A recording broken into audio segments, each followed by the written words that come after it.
What's goody to any and everybody who excuse me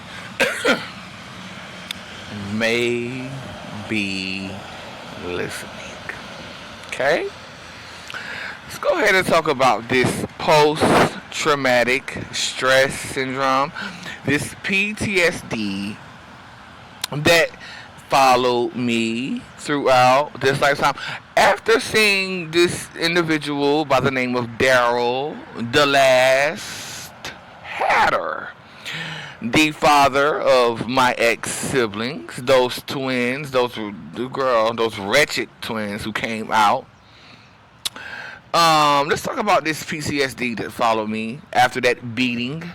Let's talk about the beating, honey. That beating where Daryl Hatter put a beating on Sharita Doja so bad, and I'm up in that car seat.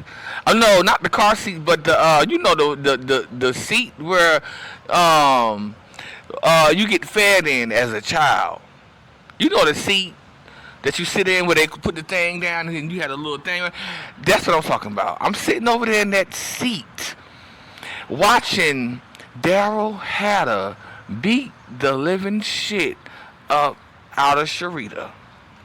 Okay, and this is of course having to do with something to do with crack, because both of them was most definitely freebasing and on crack at this time. I'm also seeing Cisco bottles. That was that tragic night. One of the first how a lot of this was instilled within me was that beating that I seen Sharita get from Daryl. Now it would seem that she was being beat and she was the victim, but no, ma'am. When you get down into the convolution, when you really get down into the convolution and how these archons and these this society, the draconian society as a whole, twist shit up. This was an attack towards a divine being who did not like to see women being beat, and who was not accustomed to even seeing women getting beat, to seeing the force fields, just not seeing women have their force fields that could battle against the muscularity of a man. I was not used to that. I had never seen that before. Now, as a result of this, I developed post-traumatic stress syndrome. And going through life, seeing Sharita dealing with the many men, the millions of men, the trillions of men that she dealt with, the zillions, bitch, the infinity of men that she dealt with, because she dealt with a lot of them, honey. And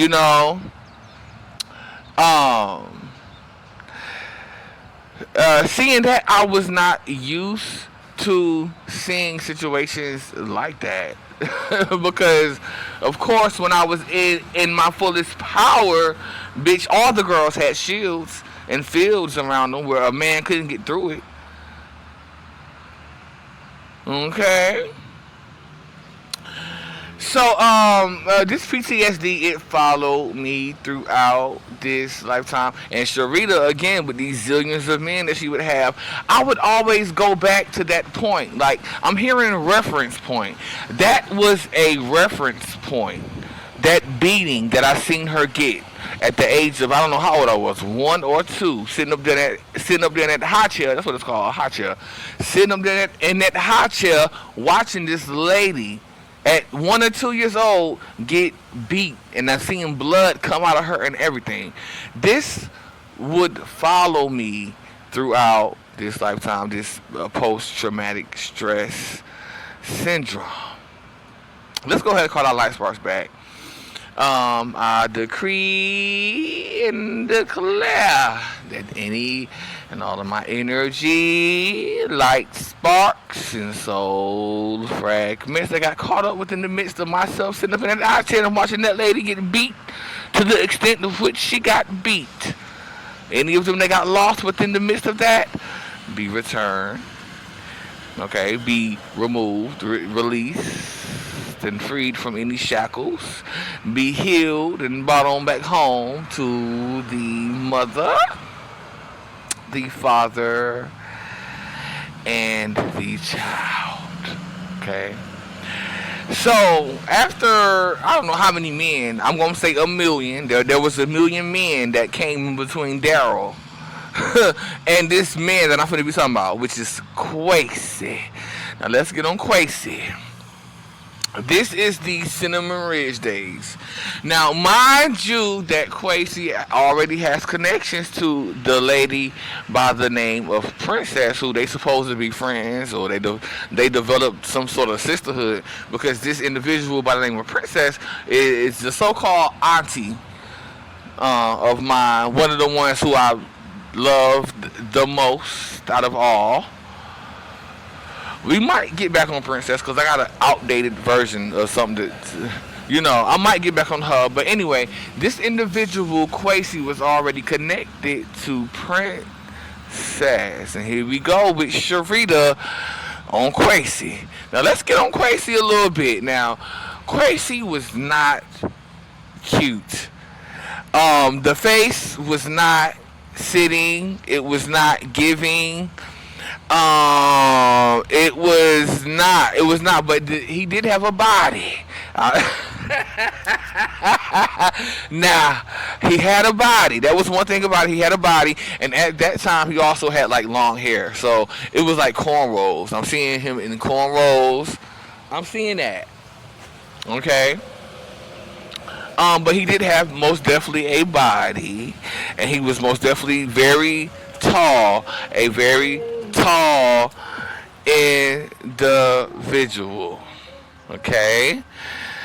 So I could see why the girls or the women would be attracted to him like that. But let's go ahead and talk about this incident that occurred on that night between Quasi and Sharita and these girls who just pulled up in this car. Okay.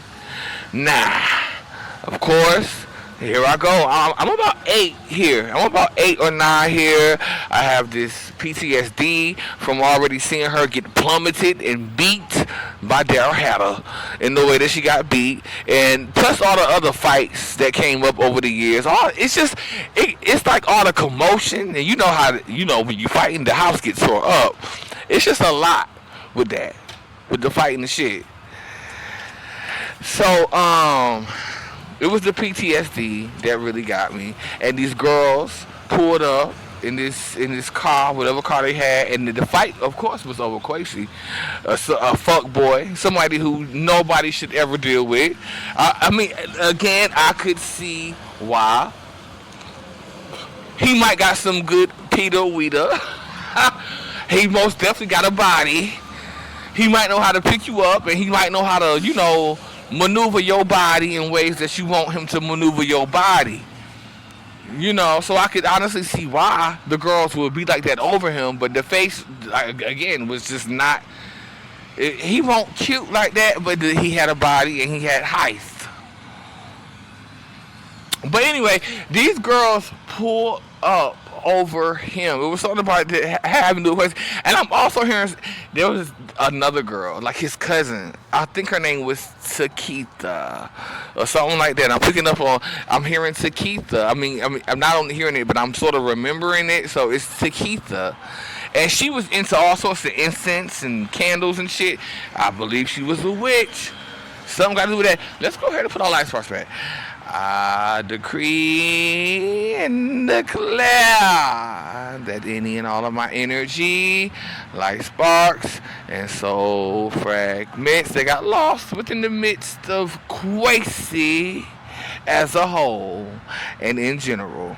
And Takitha as well, because she was over there with the motherfucking incense and them candles and things. And at that age, I didn't know what she was doing, but now looking back, I'm seeing it. Okay, any and all of my energy, light sparks. And so families that got caught up within the midst of Quasi and Sakitha and that old mammy of his. Which is another thing. I'm not going to make a whole other poster because she ain't that important. But it was something about that mammy of Quasi that got me. Okay? Be released, removed, freed, and brought on back home to none other than the mother, the father, and the child who can only dwell within one body. Okay? Girl, don't you know it? You better know it, because if you don't, bitch, you lost. Okay? Now, let's get to this incident. So what happened was the girls had pulled up on Sharita. Now, there was a lot of different girls in the house, too, at that time. I'm seeing Nikki. I'm remembering Nikki being there, of course, because she was always in the middle of something. Nikki was there. I don't know if Princess was there or not, but I think I see Debbie there, too. I'm seeing Debbie there. You know, a lot of the girls she hung with at this time were very different. Anyway, okay. So the girls had pulled up in that car, and this was a beef over Quasi. Like I said, Quasi was a very strong man. That's all I'm going to say. He probably had some big meat. That's probably why the girls was on it like that. Other than that, I didn't see it. Okay. But the girl, and here goes Sharita, about to run outside with this hammer in her hand. It was the hammer for me. It was the hammer that really got me like, what the fuck is going on? Why the fuck she got this hammer in her hand? What's she about to go do out here? And it brought up that P.T.S.D, that post-traumatic. Even though she was fighting against girls, it don't matter. It was the commotion and the drama and the trauma in general. And me as an empath, as somebody who is sensitive to energy, seeing that and viewing that, this was a major energy harvest that happened early in my life at the age of 8, 9. I was about 8 or 9 here. After the experiments, but after I had forgotten, like I had completely forgotten about everything that happened before. This was an age where I was vulnerable, and I was like a sitting duck, bitch, at this age. No shade. Let's call our energy back, and we're done with this one. I decree and declare that any and all of my energy, any and all of my light sparks and soul fragments that got caught up within the midst of myself being a sitting duck and not knowing what the fuck was going on. Any of my light sparks that got caught up within that and stuck within that narrative are released, removed, freed, healed, and brought on back home to the mother, the father, and the child. I decree and declare that any and all of my energy, light sparks, soul fragments, they got caught up within the midst of that fear surrounding Sharita finna go up out there with that hammer and do what she was finna do. Be released, removed, freed, and brought on back home to the mother, the father, and the child.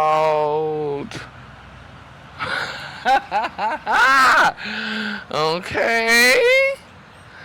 Now that was a traumatic night, I'm gonna say. Thank you. Bye-bye.